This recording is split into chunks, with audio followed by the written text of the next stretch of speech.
Three, two, one. Welcome to Abundance, a podcast program about the abundance mindset. My name is Zhou Fang. I am your host. Together, we will explore the abundance mindset and practice together. Welcome aboard.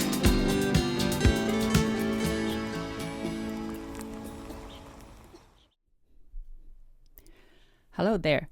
Welcome back to Abundance, a podcast program about the world of abundance, the abundance mindset, and how to practice it. And I am your host and teacher, Zhou Fang. And previously, we talked about the why, like why are we having a program that's specifically about abundance and the abundance mindset. And we talked about time. We talked about rest or the lack of. We talked about dreaming and how dream is important for our future. We also talked about space and spaciousness. How can we expand our space, both in the physical world and also our internal world, for example, our headspace. So those are all very important, like key principles for abundance and the abundance mindset. And I thought today would be a really good opportunity to talk about scarcity and the scarcity mindset, which, is, I call it the naughty sibling of the abundance mindset, because there's no abundance without scarcity. There's no scarcity without abundance. And sometimes they are kind of like in contrast of each other. But very importantly, we can learn from the scarcity mindset and see what we can do to perhaps change that or counter that. So we are familiar with scarcity because we live in a society that's operated on scarcity mindset.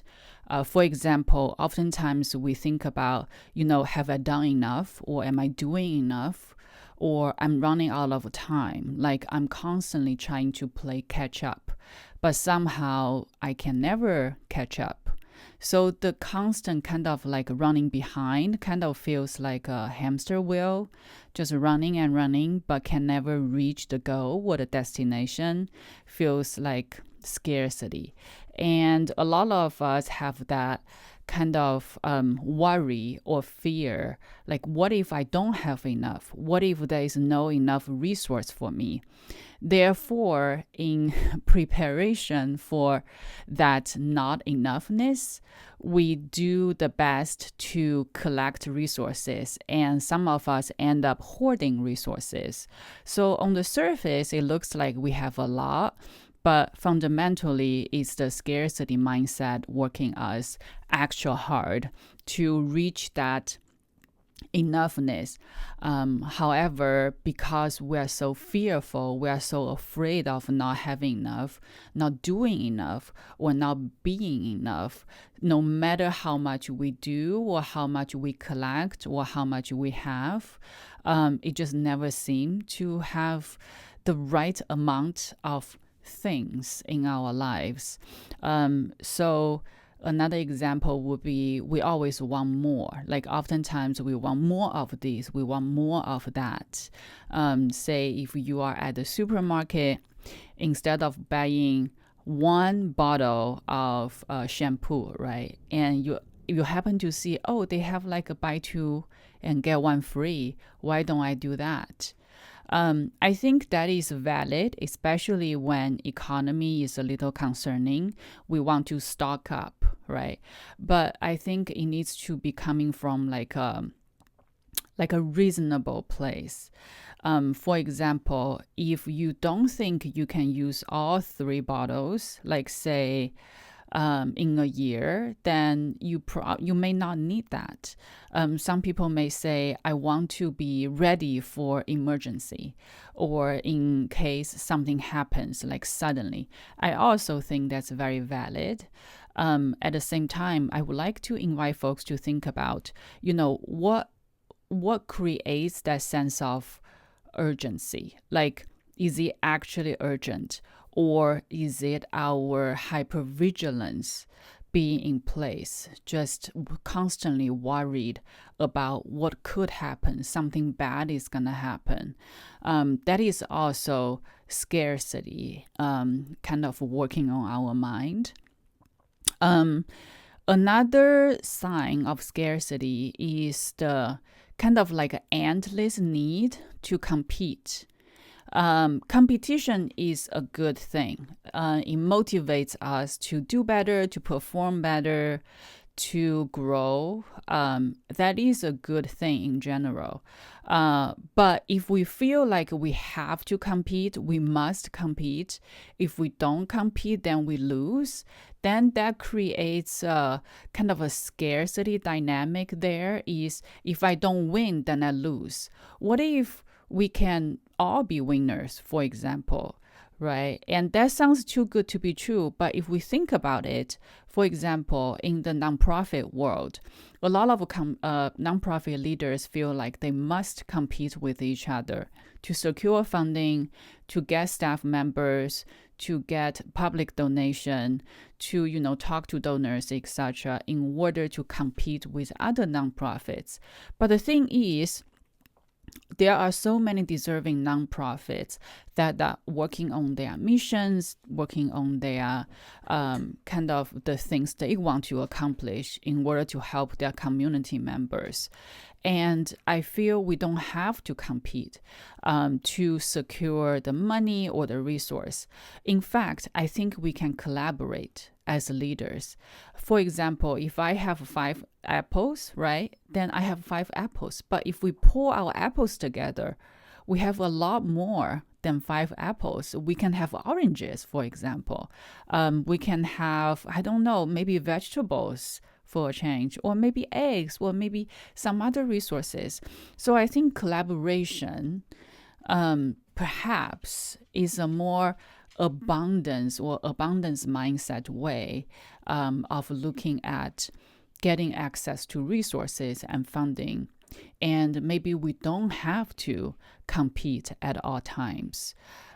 So just invite folks. And it's not just a nonprofit, of course. It goes beyond. It happens at school as well, right? Like the best students, who's going to be the best students? Or in family, right? Who's going to be the best kid? Who's going to be the favorite kid? I have to win my parents' love. But the thing is, if you feel like you must do and perform to win love, is that love? Or is that self-love? We're all very deserving of love.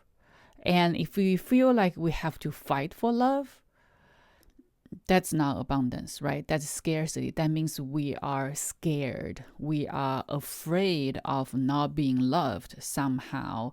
Somehow we are not doing enough. And that's scarcity. And I really want to encourage folks to think about, what if I am enough? What if I have enough? What if my community have enough to support me if I'm in need? What if I don't have to grind?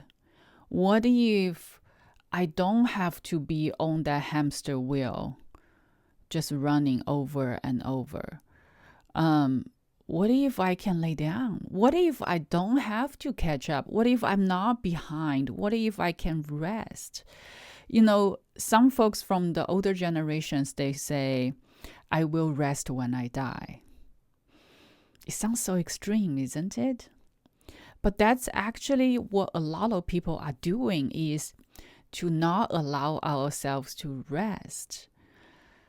So maybe when we can rest, that really is the end of our lives. And that sounds really sad.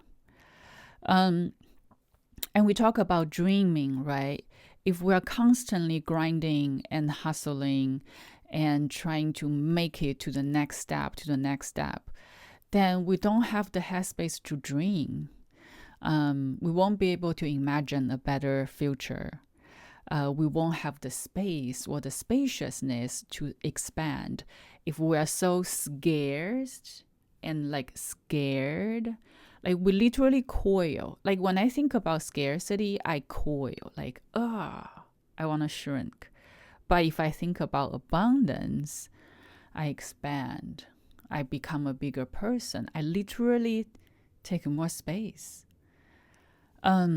So yeah, that is scarcity. And scarcity shows up in ways that are big or small. Sometimes we recognize it easily. Sometimes it's very subtle or insidious. It takes practice for us to notice, to have awareness, to acknowledge that.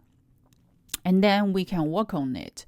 So instead of being, I wonder if I should get that 3 package of shampoo, instead, perhaps I just need 1, and this 1 bottle can probably last me through the rest of the year. And to trust you are enough, you have enough, your being is enough, and we are all so deserving of abundance. I think that's a really good place to start. So I hope you enjoyed this episode about scarcity. And there's still a lot more to talk about scarcity. And it really is in our everyday life. It's in our culture. It's in dynamics. It's in leadership. It's in politics. It's in policy making. It really is everywhere. And once we see it, we can understand how impactful scarcity is. And to think about, maybe we don't have to be that way. Maybe abundance is a good alternative for us to go through this life, to be with each other, to work together, to collaborate, and to build this village of abundance together. So if you enjoy this episode, please like it. Please share it with your friends and family, and leave your comments here. And make sure you subscribe to the program. We'll have all the information here in the show notes. And then also please turn on the notification so that you don't miss our episodes going forward. And sometimes, we have some special announcements or new things happening in the world of abundance. I invite you to stay tuned. And next time, we're gonna talk about some interesting aspects of abundance and how to continue to practice the abundance mindset. And I hope you join us, and I hope you invite others to join the movement of abundance as well. So until next time, take care and thank you.